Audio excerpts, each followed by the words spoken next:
네, 집중 시세포착 들어왔습니다. 오늘도 유망주가 기대되는데요. 먼저 최명성 위원님, 오늘 어떤 유망주 있을까요? 네, 저는 항상 바닥에서 탈출하는 급등이 나올 수 있는 그런 종목 한 종목 가지고 나왔습니다. 자, 오늘 추천주는 팜젠사이언스가 되겠습니다. 팜젠사이언스는 의약품의 제조 및 도소매 유통을 하고 있는 회사가 되겠는데요. 종속회사인 포레스토리가 화장품 업체에 진출하고 있으며 현재 이제 화장품 업체가 많이 뜨고 있죠. 상승하는데 그 역할도 좀 어느 정도 하고 있습니다. 특히 이제 그 팜젠사이언스는 2021년 올해 1월 달에 코로나19 진단키트 세 종목에 대한 유럽 지위 인증을 획득하였습니다. 그래서 이번에 이제 어제 뭐 영국에서 코로나 바이러스 이제 변이가 뭐 10,000명이 증가했다는데 그래서 좀 유럽이 상당히 좀 긴장하고 있는데요. 그 관련주가 되면서 향후 이제 유럽이라든가 영국에서 많이 코로나 변이가 나올 때 진단키트가 많이 판매라든가 매출, 영업이 증가될 것으로 예상이 됩니다. 재무제표도 양호합니다. 차트 보면서 바로 설명드리겠습니다. 예전에 제가 아침 방송에서 이 종목 이 부분에서 추천해서 바로 한 2주 만에 80% 정도 상승을 했는데요. 다시 바닥을 잡고 상승하는 위치에 있습니다. 자, 주봉을 잠시 보겠습니다.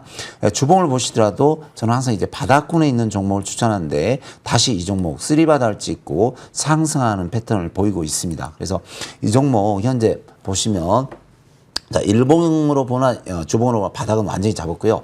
현재가 11,250원에서 11,300원 전후로 매수하시고요. 자, 1차 목표가 13,000원, 2차 목표가 15,000원 드리고 손절가는 10,000원을 드리겠습니다. 그래서 이 종목은 이제 영국에서 바이러스 변이가 많이 이제 확산이 되면 급등이 나올 수 있고 그렇지 않아도 바닥에서 이제 출발했기 때문에 뭐 약간의 수익은 나올 것 같습니다. 그래서 이 종목 잘 보시면서 대응했으면 좋겠습니다. 네, 오늘 최명성 위원의 유망주는 팜젠사이언스입니다. 목표가 13,000원, 15,000원 바라보고요. 손절가 10,000원 바라보면서 다음번 AS 좀 기대해 보도록 하겠습니다.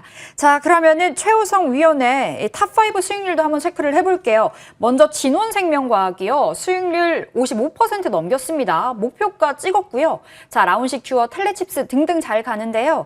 진원생명과학 어떻게 좀 가격 설정 다시 들어가 볼까요? 네, 사실 이제 이 종목 같은 경우에는 아마 지난주였던가요? 이제 그때 이제 급등이 나올 때 이제 김비서의 종목 추적을 통해서도 제가 이제 목표가 상향에 대한 부분들을 살짝 언급을 드리긴 했었는데, 자, 일단 이 종목 제가 목표가로 제시해드렸던 게 3만 원이고요. 오늘은 이제 어느 정도 물량 익절하고 수익을 확보한 이후에 나머지 전량을 가지고 한번 목표가 상향해보자라는 의미로 좀 준비를 했고, 사실 이 종목이 이제 내년까지, 그러니까 제가 이제 이 종목이 내년까지도 충분히 모멘텀 이어질 수 있다라고 했기 때문에 내년까지 본다라고 하면 5만 원 이상까지도 충분히 바라볼 수 있는 종목이지만 일단 한 단계씩 좀 밟아가자라는 의미에서 일단 목표가 한 4만 원까지 제가 목표가 상향하면서 마무리하겠습니다. 네, 목표가 4만 원 진원생명과학 받아봤고요. 자, 그럼 유망주 어떤 종목 있을까요? 네, 제가 오늘 준비한 종목은 이제 남해화학이라는 이제 종목인데요. 최근에 이제 이 종목 같은 경우에 뚜렷한 방향성이 없었기 때문에 최근에, 그러니까 예를 들어서 작년부터 주식을 하신 분들이라고 하면은 나름 좀 생소한 그런 종목이라고 할 수 있겠는데, 일단 이 회사 사업 부문 먼저 좀 살펴보자면 비료 부문과 그다음에 황산 및 암모니아 같은 그런 화학 사업을 또 같이 좀 영위를 하고 있고요. 그다음에 유류 사업을 영위를 하고 있는데, 첫 번째 모멘텀으로 이제 볼 수 있는 건 바로 이제 비료 쪽입니다. 사실 이제 이 회사가 국내 비료 시장의 시장 점유율의 한 45% 이상을 좀 차지를 하고 있어요. 굉장히 점유율 측에서도 굉장히 높은 점유율을 보여주고 있는데, 비료 같은 경우에는 이제 국제 곡물 가격 상승이라든지 뭐 장마라든지 이런 경협이라든지 이런 세 가지 포인트를 좀 볼 수 있고요.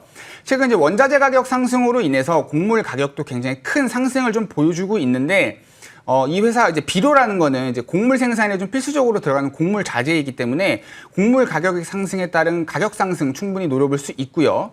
그리고 이제 경협주로서의 어떤 모멘텀도 기대를 해볼 수가 있는데, 최근에 이제 북미 대화에 대한 부분들, 이런 부분들이 시장에서 다시 한번 좀 부각이 되고 있는 모습이죠. 그래서 경협주로서의 어떤 큰 상승도 기대해 볼 수 있겠고, 실제로 이 회사가 2018년도에 굉장히 경협주로서의 모멘텀으로도 굉장히 큰 주가 상승이 나왔던 종목입니다. 그리고 마지막으로 장마철에 대한 부분들도 얘기를 할 수가 있는데, 사실 장마라고 하면 아직까지는 조금 이른 감이 있죠. 하지만 이제 조금 있으면 어찌됐건 다가올 부분이 있는 거고, 장마철 하면 사실 탄저병이라든지 방충해 예방 같은 부분으로 인해서 농약이나 비료 비료 수요가 증가를 하고요. 그래서 그때가 되면은 농약이나 비료 관련 종목들이 이제 상승 탄력을 받는 경우가 있습니다. 그래서 장마철에 대한 어떤 그런 포인트로도 충분히 매수를 해볼 수 있는 종목이다라고 할 수 있겠고, 마지막으로 이제 화학 사업에 대한 부분들을 얘기할 수가 있겠는데, 이 회사가 이제 화학 사업도 영위를 하고 있고요. 그 중에서 이제 암모니아에 대한 부분들 매출 비중이 굉장히 높은 거를 좀 확인할 수가 있습니다. 여기서 암모니아라고 하는 거는 사실 앞으로 이제 탄소 중립의 좀 새로운 연료로서 시장에서 평가를 받고 있는 부분이 있고요. 그래서 일부 지금 굵직한 조선사 같은 경우에는 이미 암모니아 추진선을 개발을 하고 있는 상황이에요. 그래서 앞으로 이 회사가 좀 다양한 암모니아 사업을 추진을 하면서 여기에 대한 수익성 개선도 굉장히 노려볼 수 있는 회사라고 할 수 있을 것 같고, 자, 마지막으로 차트를 좀 살펴보면은요. 방금 말씀드린 것처럼 아직까지 뚜렷한 모멘텀이 없는 상황이지만, 앞서 말씀드렸던 어떤 뭐 경협이라든지 아니면 장마라든지 아니면 곡물 가격 상승이라든지 이런 부분들을 통해서 단기적인 굉장히 탄력도 받아볼 수 있는 거고, 그리고 방금 마지막에 말씀드렸던 암모니아라든지 이런 부분들은 앞으로 중장기적인 수익성 개선에도 충분히 바라볼 수 있는 그런 모멘텀이기 때문에 충분히 목표가 높게 잡을 수 있고요. 하지만 일단 단계적으로 이 종목도 밟아가자라는 의미에서 목표가는 12,800원 준을 제시해 드릴 거고, 손절가는 9,500원, 그리고 매수가는 종가 제시해 드리면서 마무리하겠습니다. 네, 이렇게 이 최우성 위원의 유망주까지 전해 들었습니다. 오늘 최명성 위원님 나오셔서 그런가요? 코스피 견조하고 코스닥은 장중 반등에 성공을 했습니다. 오늘은 MTNW 최명성 어드바이저 그리고 최우성 어드바이저 함께했고요. 오마이스탁 내일 다시 돌아오도록 하겠습니다. 함께해 주신 여러분 고맙습니다.